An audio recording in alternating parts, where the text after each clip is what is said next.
Hai semuanya, welcome back to my channel. Senang buat bisa ketemu kalian lagi hari ini. Buat kalian yang baru pertama kali nonton video aku, kenalin nama aku Devi. Dan aku suka buat video tentang gaya hidup minimalis dan juga tentang budgeting. Dan buat kalian teman-teman onlineku yang setia selalu nonton video aku, thank you banget udah datang lagi dan nonton video aku hari ini.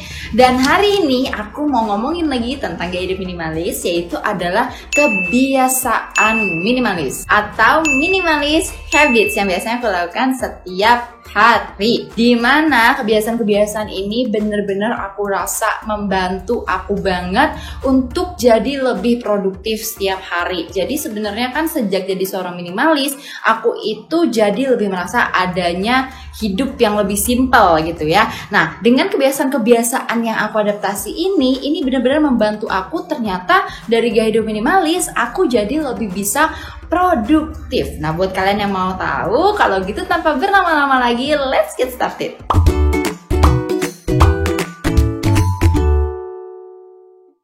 Yang pertama adalah keep surfaces clean atau menjaga supaya setiap permukaan itu bersih. Sebenarnya bukan bersih kayak tiap hari dilap dan lain sebagainya ya, tapi sejak jadi seorang minimalis, aku itu suka melihat meja atau permukaan dapur itu lebih sedikit barang. Karena apa? Untuk aku pribadi biasanya itu aku terganggu dari mulai mata. Jadi kalau mataku melihat hal yang berantakan, yaitu aku langsung kayak hilang mood, terus juga hilang fokus, dan pokoknya jadi lebih terganggu lah kerjanya. Tapi kalau misalnya mataku ngelihat meja kerjaku rapi, dapur juga bersih, gak banyak barang di atas meja kayak gitu, itu biasanya bikin aku tuh moodnya lebih semangat. Dan juga untuk menjaga di atas permukaan itu tetap selalu rapi dan bersih. Karena biasanya kalau sekali kita buat berantakan, itu kita ngerasa kayak yaudahlah nanti aja bersihnya tanggung. Jadi akan terus berantakan dan akhirnya akan numpuk, clutter. Yang kedua adalah embrace empty space. Jadi mungkin buat kalian nih yang apalagi ekstrim minimalis, itu pasti sudah terbiasa dengan yang namanya tempat kosong. Iya nggak sih? Mungkin kalau buat orang-orang yang estetik, ini nggak terlalu bisa diadaptasikan. Tapi buat aku yang orang yang nggak estetik, itu sejak aku jadi seorang minimalis, aku itu melatih diriku untuk menerima it's okay kalau misalnya ada tempat kosong. Misalnya laci yang kosong, atau meja yang kosong, atau dinding yang nggak ada hiasannya. Sebenarnya dinding yang belakangku ini aku hias karena untuk syuting YouTube doang. Tapi sisanya ini di kamarku itu tidak ada tempelan atau gantungan lain. Biasanya kita sebagai manusia, apalagi cewek-cewek, itu kalau melihat tempat kosong tuh suka gatel gitu loh, kayak ngerasa aduh mau isi apa ya. Nah, itu yang biasanya membuat rumah kita penuh clutter karena keinginan kita untuk mengisi tempat yang kosong. Padahal sebenarnya kalau kita belajar untuk embrace empty space, kita bisa menerima tempat kosong itu dengan the way it is. Jadi ya nggak apa-apa, tempat kosong itu bukan artinya harus diisi. Minimalis habits yang ketiga adalah zero inbox. Ayo, siapa di sini yang handphonenya itu muncul notifikasi merahnya gitu terus, apalagi yang emailnya itu sampai ratusan gak dibaca. No, aku tuh paling gak suka dan paling gak bisa ngeliat kayak gitu. Jadi biasa di handphoneku aja, kalau misalnya ada sesuatu yang merah atau gimana gitu ya, kayak notifikasi, aku tuh langsung buka supaya gak muncul tuh lambang-lambang merah dan angkanya berapa notifikasi yang perlu aku baca. Karena itu jujur aja ya, untuk aku kayak distraksi aku gitu loh kalau lihat handphone masih ada notifikasi yang belum aku buka.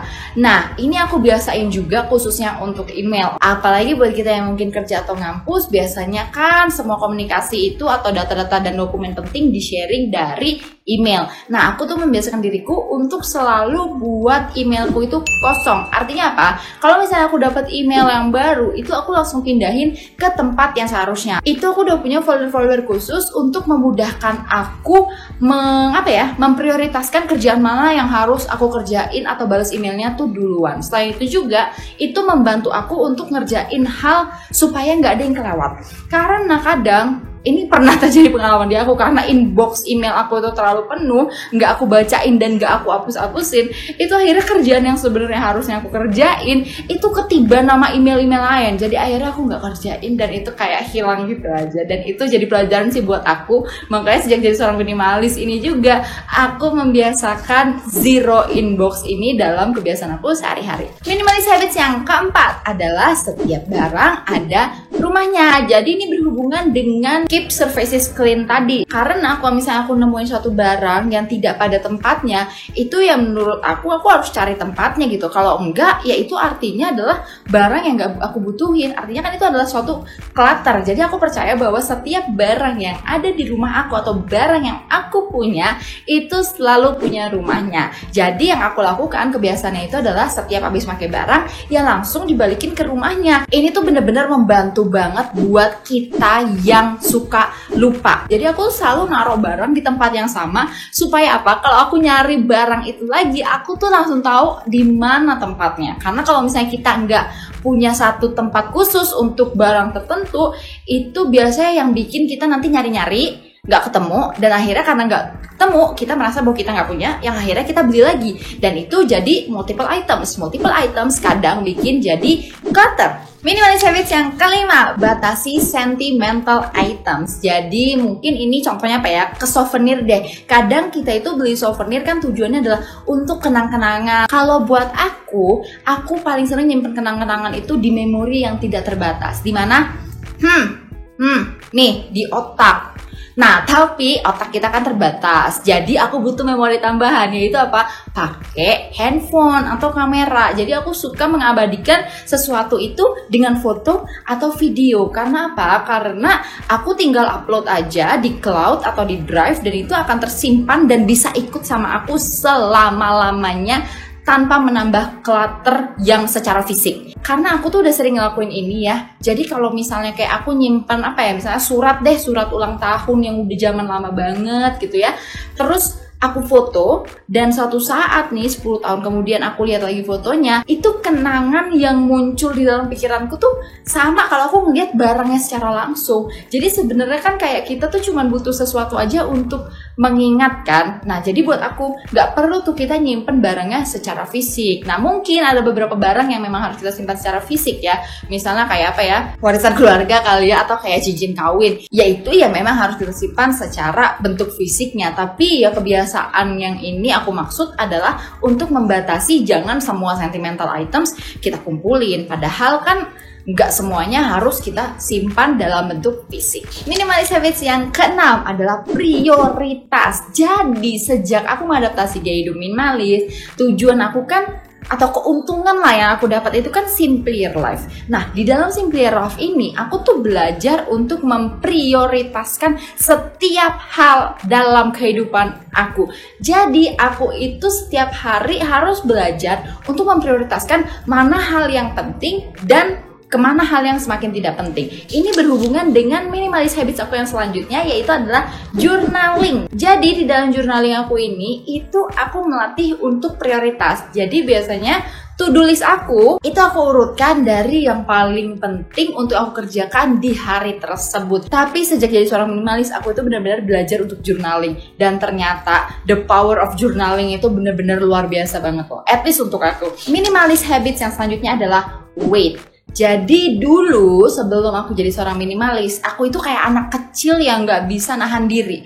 Aku mau apa, aku beli. Pokoknya apa yang aku mau, aku merasa aku harus dapetin saat itu juga. Padahal sebenarnya kan bisa aja kita harus dapet, tapi kan gak harus hari itu juga. Tapi dulu aku gak ngerti kayak gitu-gituan. Tapi sejak jadi seorang minimalis dan mindset aku berubah, ini bener-bener berpengaruh banget di dalam kehidupan aku, baik itu secara emosional ataupun secara keuangan gitu ya. Nah, tapi sekarang aku tuh udah melatih diriku untuk selalu wait. Pokoknya setiap aku kepikiran mau beli sesuatu atau kepikiran mau melakukan sesuatu, wait. Itu kayak udah terbangun karena kebiasaan ini gitu ya.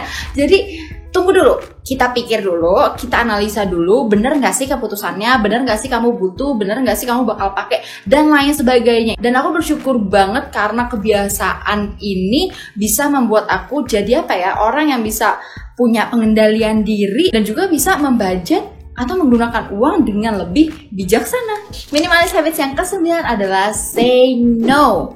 Ini aku tahu sering banget orang kayak bilang aduh susah bla bla bla bla bla. Aku tahu rasanya karena aku sendiri itu sebenarnya orang yang gak enakan banget. Aku itu bisa ya kayak lebih mementingkan perasaan orang lain daripada perasaan aku. Aku melatih diriku untuk bilang no. Aku bilang melatih ya, karena ini bukan sesuatu yang bisa tiba-tiba aku lakukan satu malam terus aku langsung no.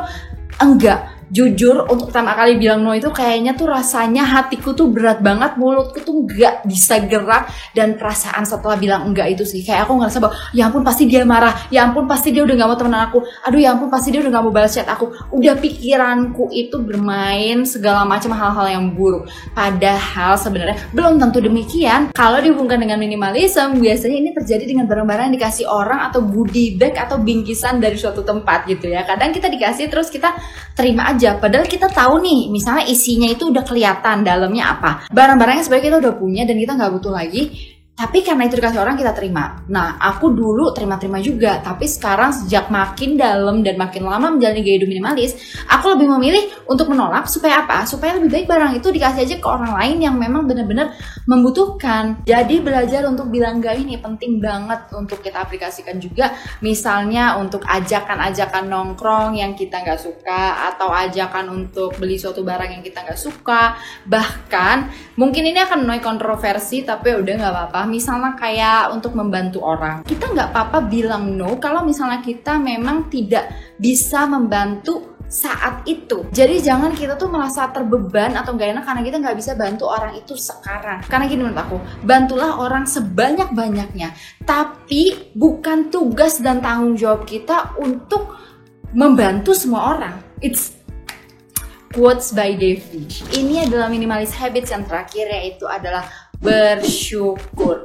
Aku belajar bersyukur setiap hari. Karena apa? Menjadi seorang minimalis itu kan hidup dalam kesederhanaan ya. Artinya aku itu belajar untuk hidup dengan hal-hal yang sebenarnya aku sudah punya dan itu sudah jauh melebihi dari apa yang aku butuhkan. Tapi kadang emang keinginan manusia aja yang pengennya lebih dan lebih dan lebih dan lebih. Nah, itu bertentangan banget sama gaya hidup minimalis. Makanya sejak aku mengadaptasi gaya hidup ini, aku itu belajar untuk bersyukur setiap hari. Makanya di dalam journaling aku itu punya lembar gratitude, di mana di situ aku usahain setiap hari aku tulis apa yang aku syukuri dari hari tersebut. Karena kalau kita pikir-pikir lagi, pasti setiap hari ada kok hal yang kita bisa panjatkan syukur kita ke Tuhan Yang Maha Esa. Jadi menurut aku ini benar-benar ngajarin aku untuk menahan diri, pengendalian diri, menahan keinginan sesaat, untuk lebih sadar bahwa apa yang aku punya itu sebenarnya sudah lebih dari apa yang aku butuhkan.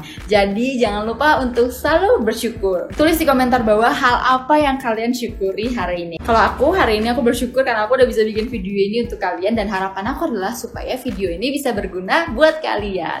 Jadi segitu aja minimalis habits yang bisa aku sharingkan ke kalian hari ini. Semoga tips-tips ini membantu dan bisa membuat hidup kalian lebih produktif sehari-hari. Jadi jangan lupa kalau kalian suka sama video ini, kasih like kalian, dan buat kalian yang belum subscribe, klik tombol subscribe-nya. Karena ini adalah salah satu goal aku di bulan September, yaitu 20.000 subscriber. Jadi buat kalian yang belum subscribe, klik tombol subscribe-nya ya, biar kita bisa mencapai goal ini sama-sama. Kalau gitu jangan lupa teman-teman semua tetap jaga kesehatan dan juga patuhi protokol kesehatan, dan aku harap kita bisa segera ketemu lagi di video selanjutnya. Bye-bye!